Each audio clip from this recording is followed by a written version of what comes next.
Hello बच्चों, यहाँ पे आपका क्वेश्चन दिया है कि the heat of combustion of hydrogen, ethane and ethylene are 68.4, 370.4 and 393.5 kilo cal per molecule respectively. Calculate the energy when ethylene is converted to ethane. तो यहाँ पे जो आपका की कंसेप्ट है वो देखते हैं। तो की कंसेप्ट क्या हो जाएगा? Calculation of delta H for chemical reaction. तो केमिकल रिएक्शन में आपका जो है डेल्टा एच कैलकुलेशन कैसे किया जाता है, अगर हमें वो पता है तो हम यहाँ पे ये क्वेश्चन सॉल्व कर सकते हैं। इसके अलावा आप इसको बॉर्न हेबर साइकिल भी अगर हमें पता है तो उससे भी हम सॉल्व कर सकते हैं।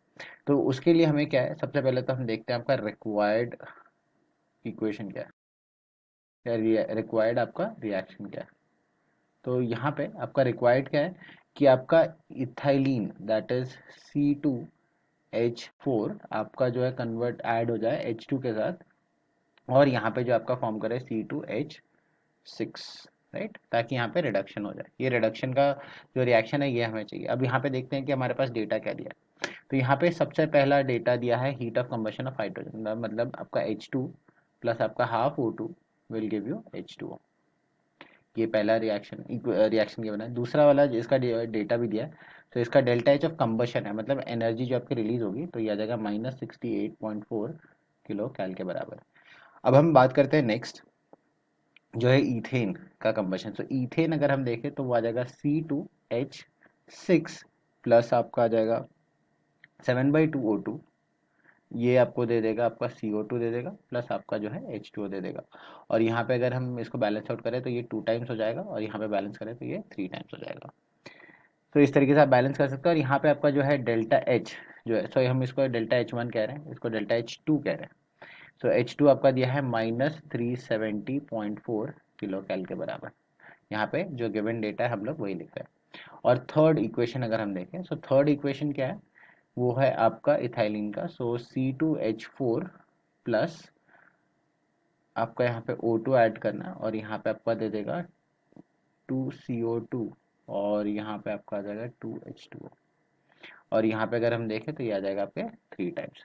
और यहाँ पे इसको हम डेल्टा H3 कह देते हैं, और यहाँ पे भी कंबशन है तो आपका नेगेटिव ऑफ 393.5 किलो कैल आपका यहाँ पे एनर्जी है। सो हमें अगर ये रिक्वायर्ड इक्वेशन अगर हमें ये ऑब्टेन करना है, तो आप क्या देखोगे कि हमें थर्ड इक्वेशन और फर्स्ट इक्वेशन को जो है लेफ्ट साइड में जो ये रिएक्टेंट है, जो आप यहाँ पे ये देख रहे हो, जैसे कि जो आपका यहाँ H2 है और C2H4 है, ये आपके लेफ्ट हैंड साइड में है। दूसरे साइड पे आप देखोगे इस C2H6 जो है वो आपके राइट हैंड साइड में यहाँ पे अपियर कर रहा है, मतलब इसका रिवर्स करना पड़ेगा। आपका जो रिक्वायर्ड इक्वेशन है या रिक्वायर्ड रिएक्शन है, इसको हम कह देते हैं डेल्टा एच, राइट। जो भी इसका डेल्टा एच आएगा वो हम निकाल रहे हैं।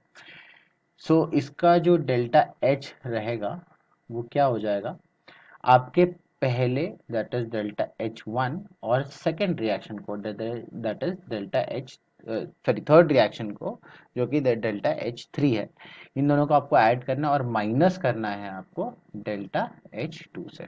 यहाँ पे सब्स्टिट्यूट करेंगे अब वैल्यूज।